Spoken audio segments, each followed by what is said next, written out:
La privatisation de l'espace, article rédigé par Grégoire Lenoir. Le renouveau des rêves spatiaux, avec les expéditions prévues sur la Lune puis sur Mars, n'est pas seulement porté par des États, mais se fait main dans la main avec des entreprises privées. Cette mutation économique profonde accélère les innovations et rendra l'espace bien plus accessible. 4, 3, 2, 1, 0. All engine running. Liftoff. We have a liftoff. 32 minutes past the hour. Ce décompte rythma l'émotion du monde lors de la mise à feu d'Apollo 11, amenant les astronautes américains sur la Lune. 53 ans plus tard, en novembre 2022, nous avons assisté au lancement d'Artemis 1, le premier volet de la mission Artemis, prévoyant le retour de l'homme sur la Lune en 2024, puis une colonisation humaine du satellite. Si les ambitions de la conquête spatiale reviennent, on peut d'ores et déjà remarquer une différence de taille. La NASA a contractualisé avec de nombreuses entreprises privées pour cette mission d'envergure. Cette distinction confirme l'avènement d'une ère nouvelle que certains appellent le New Space. Elle se traduit par l'entrée des entreprises privées dans la course spatiale. Changement de paradigme, la multiplication des entreprises privées. Une baisse drastique des coûts de production. Demandez à une entreprise de se lancer dans un projet où les coûts seront supérieurs aux revenus. Impossible, c'est la faillite. L'espace ne déroge pas à la règle, domaine aussi aventurier soit-il. Ainsi, s'il a été possible pour des entreprises privées de pénétrer ce marché extraterrestre, c'est bien grâce à la baisse du prix de la mise en orbite des fusées et des satellites. L'expérience accumulée des dernières décennies, ainsi que l'utilisation de nouvelles technologies comme le digital, l'analyse des données ou l'intelligence artificielle ont, entre autres, propulsé l'efficience de la production à des niveaux inégalés. Entre 1970 et 2000, le coût moyen pour envoyer 1 kilogramme dans l'espace s'élevait à 18 500 $. Avec le Falcon Heavy de SpaceX, le coût est maintenant seulement de 1 400 $, soit une baisse de 92% en 20 ans. Des soldes qui feraient rêver n'importe quel consommateur ici-bas. En tout cas, elles ont ouvert la porte de l'univers aux entreprises privées. De nouvelles opportunités commerciales. Mise à l'aune des médias avec l'entreprise SpaceX notamment, la commercialisation de l'espace n'est cependant pas toute récente. Dès les années 1970, avec le développement des télécommunications, des entreprises envoyant des satellites en orbite terrestre virent le jour. À peine 10 ans plus tard, les fusées Ariane de la firme française Arianespace s'imposaient comme numéro 1 du transport spatial commercial dans le monde. Et l'accessibilité de technologies révolutionnaires comme la géolocalisation ou la télévision par satellite ont été le fruit de ces lancements privés. Toutefois, il s'agirait de la commercialisation de produits espace-terre. On utilisait l'espace en vue d'applications terrestres. Le nouveau souffle spatial ou New Space se traduit par la commercialisation de projets espace-espace, traditionnellement portés par les agences gouvernementales, comme pendant la guerre froide. C'est ainsi que la NASA délègue à présent certains de ses lancements à des fusées SpaceX ou que des entreprises se lancent dans des aventures spatiales en toute autonomie.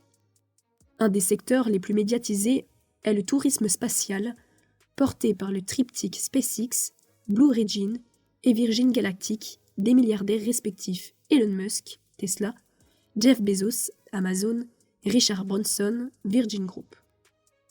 Dans des perspectives plus lointaines, on peut aussi citer les projets de villes sur la Lune ou le développement des mines spatiales. Une space economy croissante. Ces opportunités de développement privé simulent l'économie de l'espace. Le marché spatial, actuellement évalué à 469 milliards de $, devrait continuer de croître pour atteindre 1000 milliards en 2040, selon la banque Morgan Stanley, soit le tiers du PIB actuel de la France. Et la part du privé est devenue très importante.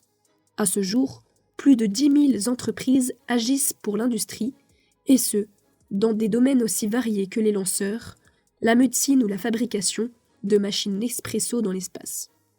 l'augmentation de l'investissement des acteurs privés, le nombre des startups soutenues et donc les retours sur investissement attendus pointent du doigt cet engouement. Est-ce une bonne nouvelle ? Un financement d'origine plurielle. Le gouvernement américain a dépensé près de 500 milliards de dollars sur ses programmes spatiaux entre 1960 et 1973. Une dépense nécessairement imputée aux contribuables. Ce nouveau terrain de jeu pour les entreprises permet de diversifier les financements et les prises de risques des avancées spatiales pour qu'ils ne soient plus uniquement sous la coupe de choix politiques, mais alternativement le résultat de décisions économiques. Une collaboration entre acteurs publics et privés s'est donc imposée et permet aux États d'utiliser leurs fonds uniquement dans des domaines où il n'existe pas de commerce viable. En d'autres termes, les États vont pouvoir consacrer leur budget à la recherche pendant que les entreprises privées se consacreront aux projets rentables. Enfin, la multiplication des projets privés et publics amplifiera la recherche.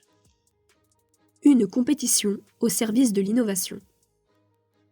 La contrainte de la rentabilité ainsi que la compétition entre les entreprises oblige ces derniers à l'innovation.